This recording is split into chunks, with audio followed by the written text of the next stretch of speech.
بسم اللہ الرحمن الرحیم۔ السلام علیکم ورحمۃ اللہ وبرکاتہ۔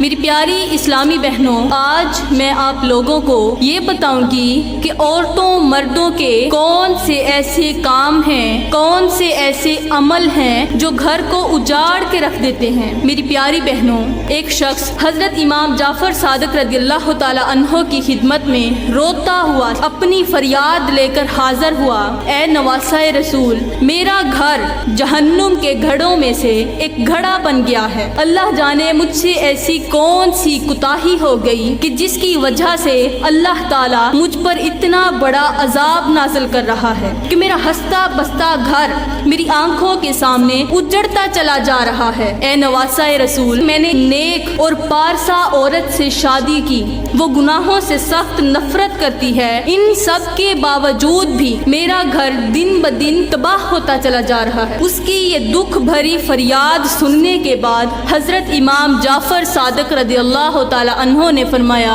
عورتوں مردوں کے 5 کام ایسے ہیں جو گھر کو تباہ و برباد کر دیتے ہیں۔ تو نواسۂ رسول صلی اللہ علیہ وآلہ وسلم نے فرمایا کہ اے بندہ خدا، عورتوں مردوں کا پہلا کام گھر میں داخل ہوتے ہوئے سلام نہ کرنا۔ جو لوگ گھر میں داخل ہوتے ہوئے سلام کا لفظ نہیں بولتے تو ان کی یہ چھوٹی سی کوتاہی ان کے گھر کو تباہ کر دیتا ہے۔ تو پیاری بہنوں، نواسۂ رسول صلی اللہ علیہ وآلہ وسلم نے فرمایا کہ عورتوں مردوں کا دوسرا گناہ، خاص کر مردوں کا دوسرا عمل، تشدد کرنا، اپنے اہل و عیال پر، اپنی فیملی پر تشدد کرنا۔ اگر آپ اپنے گھر میں برکت لانا چاہتی ہیں تو خدارا اپنے شوہروں سے جا کر یہی اپیل کرنا، اپنے بھائیوں سے جا کر، اپنے باپ کے سامنے جا کر یہی باتیں ضرور رکھنا کہ وہ اپنے گھر کے کسی بھی فرد پر تشدد نہ کریں، ان پر ظلم و زیادتی نہ کریں۔ تو پیاری بہنوں، نواسۂ رسول صلی اللہ علیہ وآلہ وسلم نے فرمایا کہ عورتوں مردوں کا، خاص کر مردوں کے بارے میں فرمایا، جو تیسرا عمل گھر کو اجاڑ دیتا ہے وہ ہے اپنے بیوی بچوں پر خرچ نہ کرنا۔ میری پیاری بہنوں،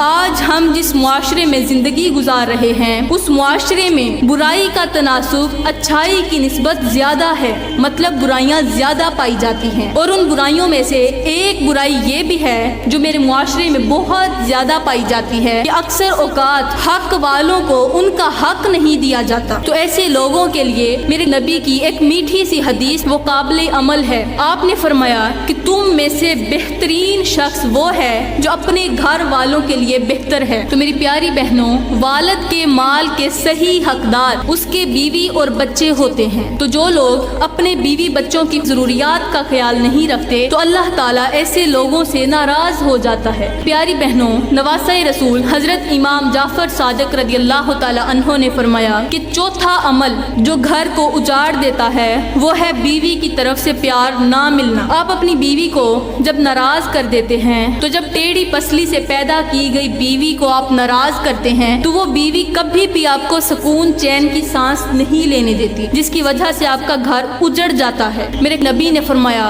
اگر آپ سکون چاہتی ہیں تو ذکر الہی کریں، اور اگر آپ چین چاہتی ہیں تو نماز پڑھا کریں، اور اگر قرار چاہتی ہیں تو پھر استغفار پڑھنے کی اپنی عادت بنا لیں۔ تو پیاری بہنوں، آپ نے فرمایا کہ 5واں عمل جو گھر کو اجاڑ دیتا ہے وہ ہے کسی بھی کام کے آغاز میں بسم اللہ کا نام پڑھنا۔ بسم اللہ الرحمن الرحیم سے جو بھی کام شروع کیا جاتا ہے اللہ اس کام میں برکت ڈال دیتا ہے۔ تو پیاری بہنوں، یہ تھے وہ 5 کام جو گھر کو اجاڑ دیتے ہیں۔ میں امید کرتی ہوں کہ آپ ان کاموں سے بچنے کی بھرپور کوشش کریں گی۔ میں دعا کرتی ہوں کہ اللہ تعالی ہمیں ان کاموں سے بچنے کی توفیق عطا فرمائے۔ آمین ثم آمین، وما علینا الا البلاغ المبین۔